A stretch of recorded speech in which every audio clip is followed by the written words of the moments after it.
You've heard of Vietnam. You've probably heard of South Vietnam as well. You may even have heard of French Vietnam. Well, get ready for your socks to be blown off by the introduction of the Empire of Vietnam. This empire existed for a grand total of 5 months at the end of the Second World War, as the Japanese attempted to make new allies by telling the people they had just conquered that they were friends now and they were totally, no doubt about it, independent. This is the story of the Empire of Vietnam. The French arrived in Vietnam in 1858 and became the dominant colonial power in Southeast Asia. The Vietnamese under the French maintained their monarchy, however, and the French administrators were not in total command of the country. The Vietnamese monarchy retained its position at the head of Vietnamese society, but was subservient to the French. This is important because the Vietnamese retained legally independent institutions that would later be used by the Japanese. Despite the French ruling Vietnam for decades, the French administration had always lived in enclaves apart from the people they ruled. In fact, a government survey in 1910 found that only 3 French officials in the entire country had a fluent understanding of Vietnamese. The rest had to operate through translators. Needless to say, this barrier made building up any sort of support for France from among the Vietnamese people difficult. As such, when the Japanese arrived and offered an alternative, it didn't take much to convince them. In 1940, the Japanese entered Vietnam as a stopping-over point on their conquest of Southeast Asia. They weren't actually at war with the French, they were just uninvited guests, using Vietnam as a supply hub to obtain resources and rest their troops. For this purpose, they kept most of the French administration in charge of the country. It was not initially the intention of the Japanese to remove the French entirely. They simply intended to stop the importation of weapons to China through Vietnam and gain access to Vietnam's resources. After all, keeping the French gave them less territory to occupy. Tojo himself stated in 1943 that it would be undesirable for Japan to remove the French from power in Vietnam. However, when the Japanese arrived in Vietnam, it became immediately clear to the French that they were operating only with the approval of the Japanese. The colonial administration lost a great deal of respect in the eyes of the Vietnamese people, and they suddenly seemed beatable. The fall of France in Europe and the occupation of Vietnam caused a huge boost for the nationalist groups in Vietnam as well. One recruit remembered that at the time, few had any idea of the distinctions between these parties, or even a good concept of which was which. They all said that they were fighting for independence, and that was enough. It was not generally known, for example, that the Viet Minh was communist-controlled. Ho Chi Minh was not a name anyone had heard yet. Nevertheless, the communists were the only group able to build popular support because they focused their efforts on the peasants in the overwhelmingly peasant country. Other nationalist groups failed to expand beyond the extremely small Vietnamese middle class. Ho Chi Minh had united the 3 largest communist parties in 1930, and from there they'd focused their efforts. After the Japanese arrived in 1940, they began to tacitly support these Vietnamese independence groups, but it was difficult to develop any sort of real policy towards them due to contradictions within the Japanese government itself. The soldiers and policymakers of Japan disagreed on whether they were in Vietnam as liberators or simply another colonial overlord. All the various Japanese agencies and interest groups in Vietnam made contact with their own collaborators, often without informing or coordinating with the others. Broadly, the Japanese ended up quietly encouraging the rebels while allowing the French authorities to suppress them. As was common in Japan, though, some elements of the military ignored their orders and continued to work alongside the nationalists. Some Camp Bataille officers recalled hiding Vietnamese nationalists from French authorities on their bases. Tsuchihashi, the commander of the occupying 38th Army, wrote that since the Japanese government had a principle to avoid helping the independence movements, the high-rank officials avoided having any contact with the nationalists. However, it was impossible to stop the young people of both countries who were driven by youthful ardor from becoming friends and helping each other. Though it was against the official policy, the bridges that were built in the early years of the occupation helped set the stage for the later Empire of Vietnam under Japanese leadership. With the increased contact between the nationalists and the Japanese, the idea was floated that Vietnamese independence mightn't be the worst thing for Japan, as the rebels seemed willing to cooperate if it was in their interests. Additionally, while the military was interested in exploiting Vietnam for resources, the Japanese intellectuals that made up the majority of the diplomatic corps believed that Vietnam as a state should be free of the French. The stars were starting to align. By 1943, Vietnamese nationalist groups were being set up by Japan with local collaborators. The Viet Minh, however, continued to grow independent of Japanese rule. In 1944, Vietnam was struck with a famine that would see millions starve to death across the country. The exact reasons behind this famine are up for debate, but what is certain is that the disruptions caused by the Japanese occupation, as well as the requisition of resources, made the already dire situation worse. The Viet Minh were able to exploit this by expanding their recruitment efforts among the Vietnamese people, while the Japanese lost much of the goodwill they had built up among the nationalists. It's impossible to say how much food was taken by the Japanese government, but it would appear the Japanese requisitioned large stockpiles of rice until the surrender of Japan itself, intending to stockpile it in the mountains. The exact number of dead is also unclear, but Vietnamese government estimates put the number of dead from starvation as high as 2 million Vietnamese. By 1944, the war in the Pacific had turned against Japan, and Vietnam's importance was only increasing. There was a fear that if Allied troops were able to land in Vietnam, Japan would have missed its chance to make an ally of the local population.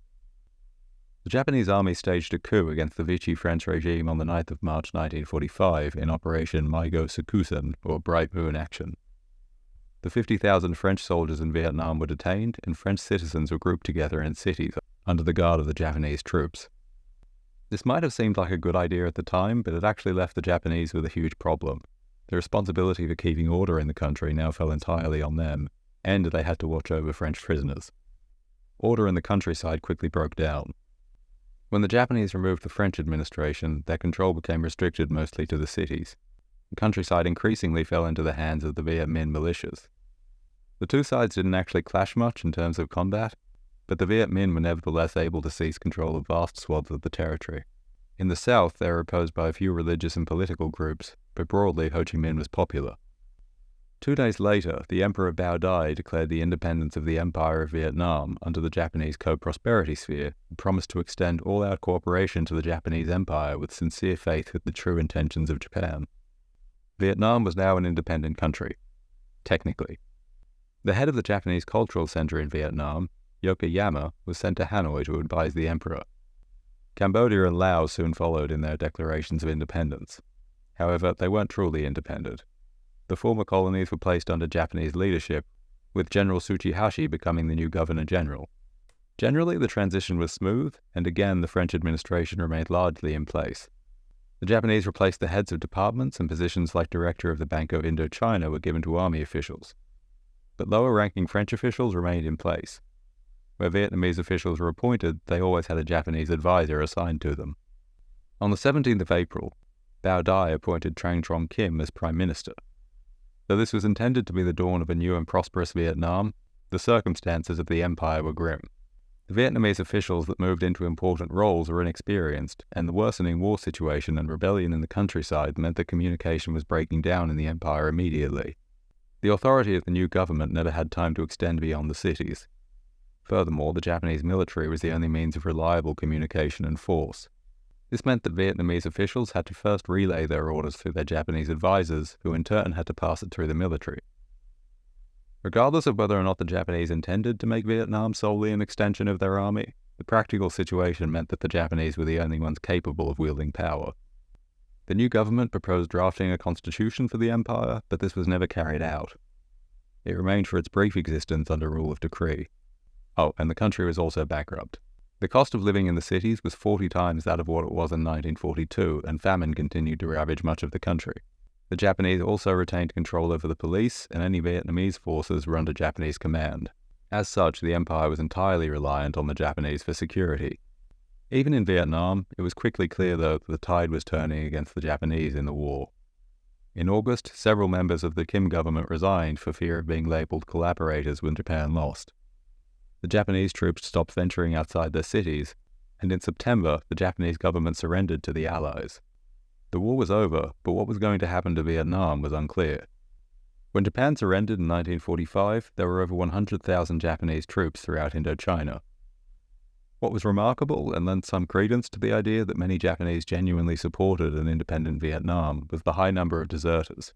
3,000 men deserted the army rather than be sent back to Japan. Many of these soldiers went on to join the Vietnamese nationalist groups, with some 500 joining the Viet Minh itself. Most, however, simply stood by and watched as the Empire of Vietnam fell. The Viet Minh, or League for the Independence of Vietnam under the leadership of Ho Chi Minh, was one of the groups opposing the new regime.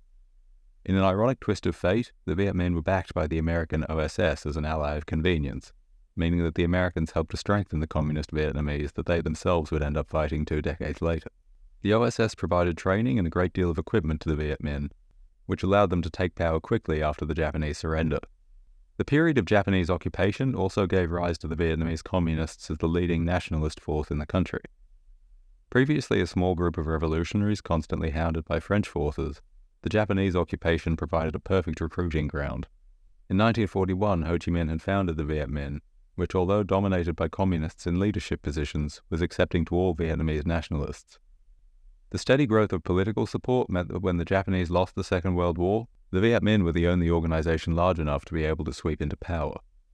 The Viet Minh launched the August Revolution on the 16th of August. Immediately all across the countryside, revolutionaries took control of villages and positions of power. Only a few days later, on the 19th, Viet Minh forces marched into Hanoi, while the Japanese garrison looked on. It was a stunning success for a group that had been on the back foot until only weeks before. The Kim government briefly attempted to resist the Viet Minh before seeing the massive amount of popular support the organization had. The Viet Minh seized Hue itself on the 23rd, and Bao Dai officially resigned his position of emperor on the 25th, ending the Nguyen dynasty. At least for now. I might one day make another video about this, but this stuff gets really obscure. Ho Chi Minh made Bao Dai a councillor in the new government as a gesture of good faith, and then returned to Hanoi. On the 2nd of September, he declared the independence of Vietnam, with the Viet Minh as the new government. Though it wouldn't be long before the French returned to reconquer the country, this is the day that's still celebrated as Vietnam's Independence Day, and the government formed by Ho Chi Minh following his revolution would go on to rule the entirety of Vietnam following decades of war. But that's a story for another time. Seemingly as quickly as it had appeared, the Empire of Vietnam was gone, replaced by a communist state under the command of Ho Chi Minh. The period of Japanese occupation, but in particular the 5 months of the Empire of Vietnam, provided a turning point in Vietnamese history that far outweighs the importance of the empire itself. The collapse of authority following Japan's surrender led to the August Revolution, which is what allowed the communist Vietnamese to establish themselves as a real governing force. This brief interlude between the Japanese leaving and the French returning formed the foundation for the entire modern nation of Vietnam. In a way, the most impactful thing the Japanese did in Vietnam was leave. With the French authorities removed and disarmed, and the Japanese ones surrendering, the communist Vietnamese were able to seize power, cementing themselves as the Vietnamese nationalist group. Also, as an interesting side note, Vietnamese Independence Day isn't when the French left. It's not even when the country is reunited after the Vietnam War. It's celebrating the August Revolution and the overthrow of the empire. So Vietnam's Independence Day is actually celebrating the overthrow of a 5-month-old Japanese puppet state, which is just one of those quirky historical facts that are fun to know. And that's the story of the Empire of Vietnam, a very short-lived country with an impact that's still felt to this day.